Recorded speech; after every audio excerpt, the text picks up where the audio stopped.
So this weekend was particularly bloody, and I want to start off with actually what I think is the simplest story, that being Rob Reiner's murder. Before I get into this, please, if you enjoy what you hear in this video, then like and subscribe to help build this kingdom. Over the weekend, longtime director, writer, and actor Rob Reiner, some of his best works including Stand By Me, A Few Good Men, and The Princess Bride, was murdered. Rob and his wife Michelle were found dead in their Los Angeles home after about 3:30 p.m. by the Los Angeles Fire and Police Departments. Now, that is the base of the story, and this point here is subject to change. That being, it is reported Rob's own son, Nick Reiner, killed both Rob and Michelle via stabbing, and again, reportedly, Rob's throat was slit. Details behind why it all happened are still pending as the investigation continues with Nick, and as far as I can find, he's in custody for questioning. It's brutal and a shame, and no family should experience such a thing, nor does someone like Rob deserve it. The irony being, if his neck was in fact slit, is that he actually mourned Charlie Kirk's death as stated on Piers Morgan's show here. When you first heard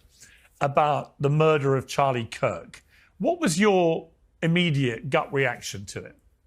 Well, horror, absolute horror. And I unfortunately saw the video of it, and it's beyond belief what happened to him, and that should never happen to anybody. I don't care what your political beliefs are. That's not acceptable. That's not a solution to solving problems. And I felt like what his wife said at the service, at the memorial they had, was exactly right. And totally, I believe, I'm Jewish, but I believe in the teachings of Jesus, and I believe in doing to others, and I believe in forgiveness. And what she said to me was beautiful, and absolutely, when she forgave his assassin. And I think that is admirable. Now, while the vast majority of people mourn across the board, there are those, of course, dumping fuel to create a blaze where there should be an otherwise candlelight memorial. No matter how well-intentioned Trump's post may have been, it does read as such, quote, "A very sad thing happened last night in Hollywood. Rob Reiner, a tortured and struggling but once very talented movie director and comedy star, has passed away. Together with his wife Michelle, reportedly due to the anger he caused others through his massive, unyielding, and incurable affliction with a mind-crippling disease known as Trump derangement syndrome, sometimes referred to as TDS. He was known to have driven people crazy by his raging obsession of President Donald J. Trump, with his obvious paranoia reaching new heights as the Trump administration surpassed all goals and expectations of greatness, and with the golden age of America upon us, perhaps like never before. May Rob and Michelle rest in peace." Before anyone freaks out, no, I really don't care about Trump posting this in the same way I don't care that Styx posted what he did, because I actually understand what they're saying and agree in some ways, though not all. Rob and Michelle's deaths are terrible, absolutely, but let's not forget that Rob's politics were insane. The dude swallowed the Russia collusion hoax hook, line, and sinker. He called everything Trump did treason, which the penalty for is death. So let's not get it twisted. Rob Reiner wanted to see people he hated dead. The crass manner in which Trump posted that truth of his doesn't get the point across, so I see why everyone's looking at him like he's the villain.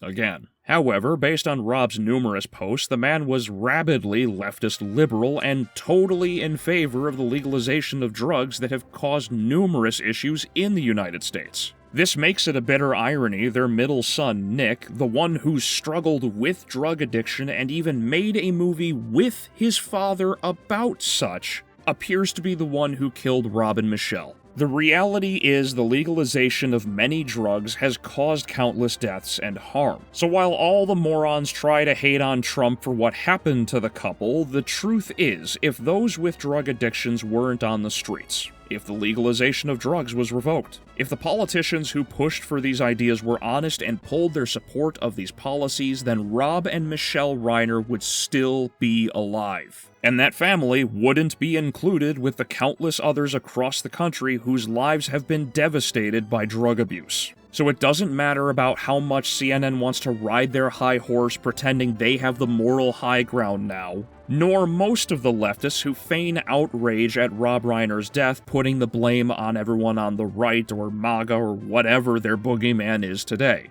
It is the support of policies that allow people who are valid threats, that people have valid concerns about, to walk freely amongst us, and when something like this happens, they act shocked. And notice too that none of these so-called leftists are worrying about policy because it's one that they value and treasure, because in the end, this was done with a knife and not a gun. If this was another shooting, like what just happened in Australia or at Brown University in Rhode Island, they would be calling for policy change right now. Anyway, thanks for watching. If you enjoyed, then please like, share, comment, and subscribe for more. Head over to my main channel, Albeleo, for movie reviews and discussions. Head to my tertiary channel, Balmorian Galaxy, for BattleTech and MechWarrior. And if you feel so inclined, then please donate to me on Subscribestar so I can continue to produce more content for all of you, and gain access to my personal Discord where you can talk about all of these subjects and with me personally. I thank you again for watching, and I will see you in the next video.